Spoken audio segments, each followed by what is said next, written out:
Well, it's 43 and rainy here tonight, and I spent quite a bit of time loading dog food in the rain to take to some rescue dogs.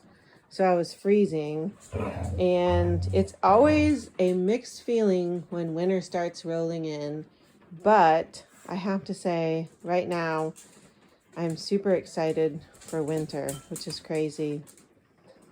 Sammy, are you excited for winter?